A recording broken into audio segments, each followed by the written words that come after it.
Welcome back. My name is Ron, and today I'm here to talk to you about how to get debt free. So, when you're looking at your debt, it looks like a mountain. If you add up all your debt, you're looking at all these bills coming in every month. It seems like this giant mountain you just can't get across. It's just too much. So, how do you deal with this? So, first off, you have to understand what debt is and what it's designed for. Debt is when someone lends you money for something, whether it's an item, a service, or whatever. Maybe you just cash, straight cash, and they expect you to pay it back plus interest. And then interest amount is different, but depending on the loans and the terms put in. And the debt is designed to keep you in debt, so that you have to keep taking more and more debt. And even when you pay off some of it, you go back into it again. So being debt-free is a wonderful feeling. You feel free. It's like you owe no one nothing instead of owing them everything. And as you get your paychecks and you're handing them off to somebody, some banker, some mortgage company, credit cards, it doesn't feel good. As I say, living paycheck to paycheck is not fun. It's not meaningful living. It's just not living at all, really. So today I'm going to talk to you about how to get debt free. And this method comes from the second book in the Rich Dad Poor Dad series called The Cash Flow Quadrant. If you've never read these books, they're amazing, and I will be doing some book reviews on the channel at a later date. So first off, you need to write down all of your expenses. And if you're not sure how to do that, go ahead and check out my Paycheck to Paycheck video that I made. It'll be under the videos tab on my channel, and that way you can start making a budget. And if you don't like the word budget, just call it a list. So once you have that taken care of, write down all of your debts, how much minimums they have, how much balances are on them, percentage rates too. Once you have all that done, and you can do this on the same list as your budget, just so that way it's all in a nice tidy space, pick the smallest one of them. What you're going to do is that you're going to use an extra $150 to $200 or $300 or even $400, depending on how much leeway you have, and you're going to target all of that on that single debt. Whatever the minimum was, you're paying plus this extra money. And all the other debts, you want to pay the minimum on. Just kind of keep them holding for now. And then you're going to go one by one and target them. Now, if you don't have an extra $150, $200, $300, go back up the page to your budget, your list, whatever you want to call it, and start targeting individual items to lower them. Find better options. Squeeze these expenses down a little bit so that way you can have the extra money to do this with. And once you've done that, go ahead and go back to the debt. Target the smallest one. You might ask, why target the smallest one? Why not just target the one with the highest interest? Because this is also about your psychological well-being. You need to feel that there is progress. And the best way to do that is to see that one of them or more is being knocked off. So that's why you're targeting the smallest one first. You want to see results as fast as possible.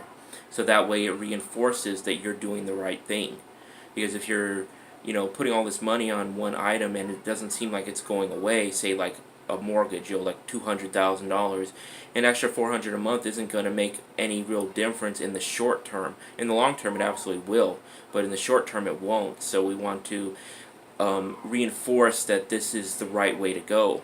So target the smallest one, regardless of what the balance, the interest rate may be. And once you've month after month after month, keeping the other ones held at their minimums and targeting this specific one with the extra money.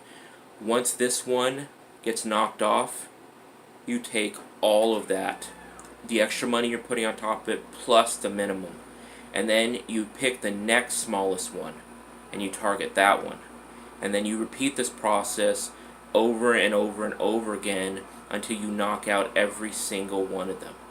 The expenses as far as what you're putting on the debt does not go down. As one is knocked off, you take that entire amount, minimum plus the extra money, and apply it to the next one in the series. And then when that one gets knocked off, you take, you know, what you originally put on it plus its minimum and put it on the next one.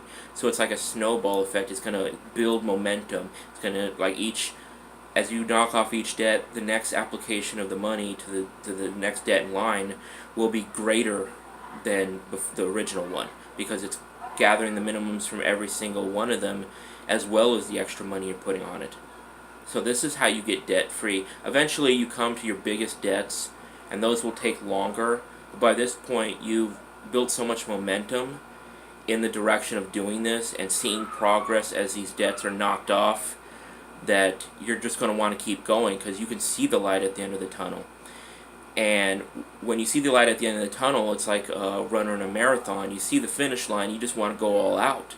So keep the course, continue to push these, the snowball effect. And if something unexpected happens, you should have a few, on average they say you should have at least 3 to 6 months of living expenses set aside. Now, in the modern world, almost nobody has this. So you can also use the budget strategy to create that as well. Tomorrow morning, you will not be debt free. I'm sorry to tell you, I can't, rub the genie lamp and just give you debt forgiveness. But through this method, you will be debt free. So set yourself a reasonable goal. Well, if you have low debts, maybe 6 months out, maybe a year out. I mean, if you got mortgages and that kind of stuff, it could take a lot longer, but you're going to get results. And that's really what you need, is to reinforce this method, is results. It's like, it's nice to say, yes, one day I'll have this. One day I'll be debt free. But when you actually get to see it on the paper, you're done with this debt, throw it in the trash, it's over. And while you're doing this, do not incur new debt. Don't add more to replace those you're paying off, because otherwise you're not going to be debt free. So, take the credit cards, take them out of your wallet, put them aside, use cash, use your debit card. Cash is actually better because you're less likely to spend on cash than you are on a debit card, because when we swipe electronic cards, we don't actually see the money leaving our hand. You have a totally different emotional reaction when you actually get to see the money leaving your hand, rather than just some numbers on a screen. Numbers on a screen don't mean much to you, but when you have physical, touchable objects, they mean a lot more.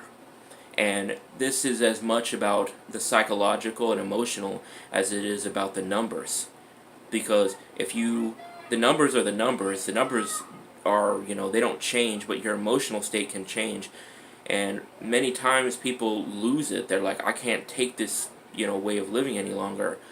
I need to run out and spend something. I need to run out and get some new item. I really want the new iPhone that just came out. I really want this or another thing.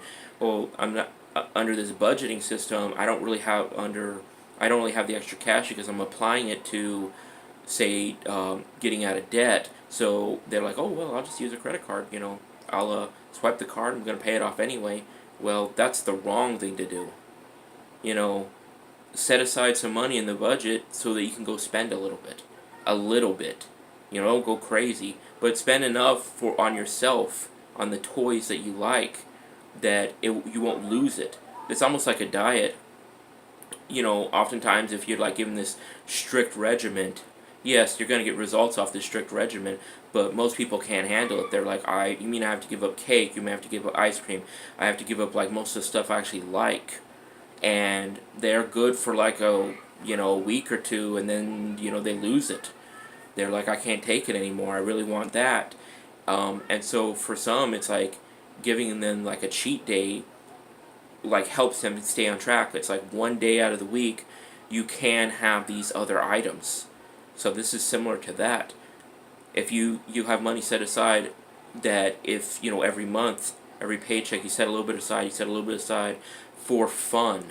Because if you don't have fun, you're going to lose it. Most people will, not everyone. Some people are very disciplined when it comes to this. And I'm not using that term to say anything negative about those people who aren't. I myself am not all that disciplined when it comes to, I like my nice stuff too. I just decided that I like different nice stuff, cheaper nice stuff, than, say, going and get a new iPhone, going to get a new computer. Sure, I'd like a new computer, this monster beast of a thing that is, so powerful, it's practically AI. But do I really need that? Well, no, of course I don't. I mean, I'm perfectly fine with the stuff I have. Now, when those itches come up, do I need to indulge them a little bit? You bet I do. And so do you. Because you don't want to get into the point where your own mind is fighting you. It's like, I'm having nothing, I'm being deprived, and we're going into almost a form of emotional starvation, since I was referring to the diet mentality. So, when you go into a starvation mindset with the body, it goes crazy. It's like it wants to consume every piece of sugar in sight, or every fat in sight, and the urges are overwhelming. It's like an addiction. So you want to give it a little bit to satiate it, and this goes in also for like nice stuff. If you want to be able to go buy something nice, new shirt or whatever, new pair of shoes, have this money set aside in your budget or your list or whatever you're calling it, so that you can do that kind of stuff. And if you don't have enough yet, build it up. Maybe you want want to go get that $300 pair of Nordstrom shoes. That's pretty pricey for a pair of shoes. I mean, I know there's shoes out there that are ridiculous, like thousands, but for a lot of people, a $300 pair of shoes would be pretty extreme. So, if you really, really want that, and you don't believe that setting like a different alternative would be, would work. Like, oh, if I get these nice shoes that are $100 instead of $300, will that be enough to calm my mind down? Will that be enough to satiate me?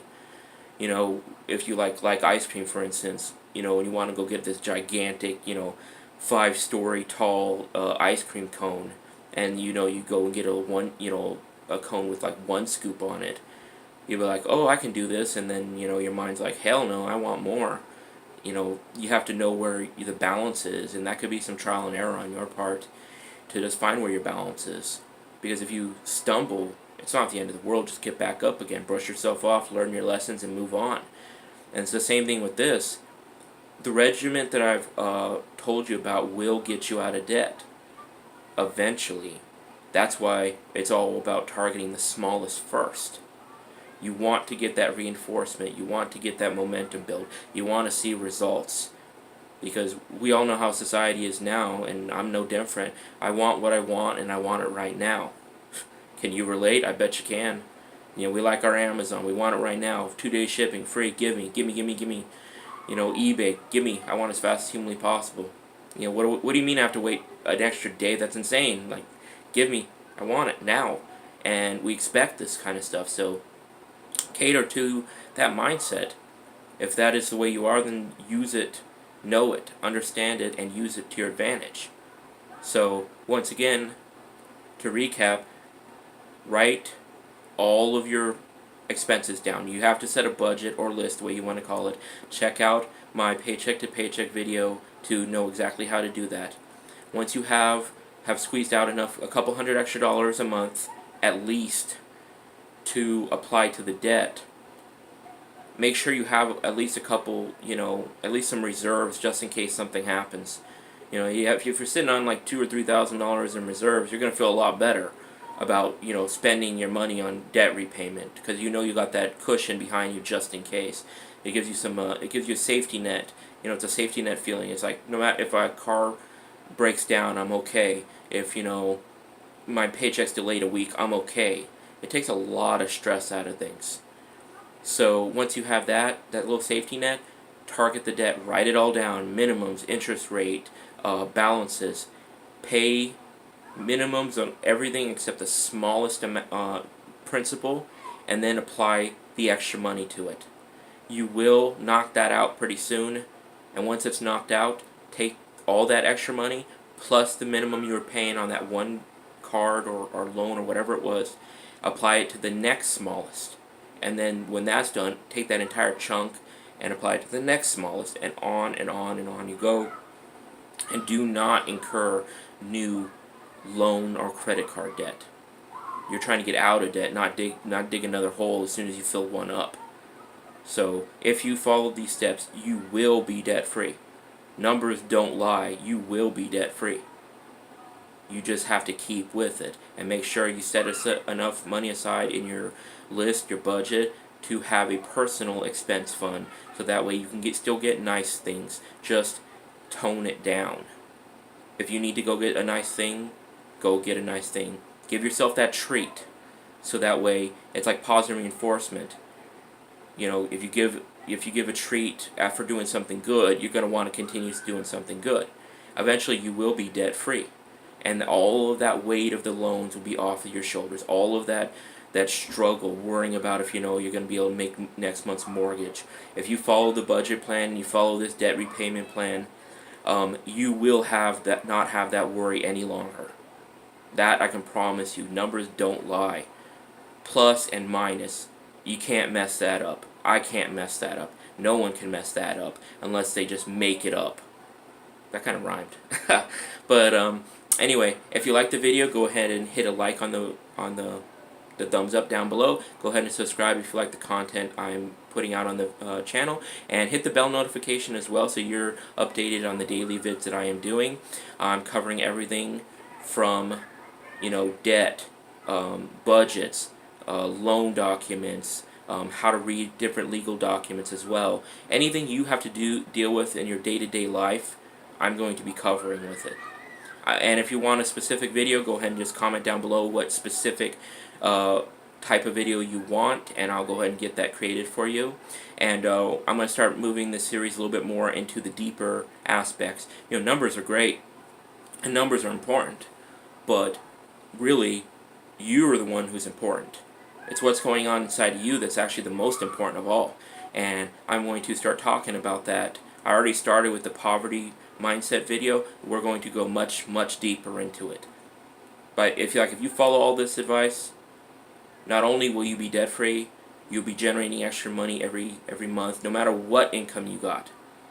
And we're going to go in there and we're going to tackle the poverty mindsets. We're going to tackle those long-standing issues. It's like we're going to wipe the slate clean, and we're going to start fresh. And it's going to feel wonderful. So, until next time, have a wonderful day, and I'll see you on the next one.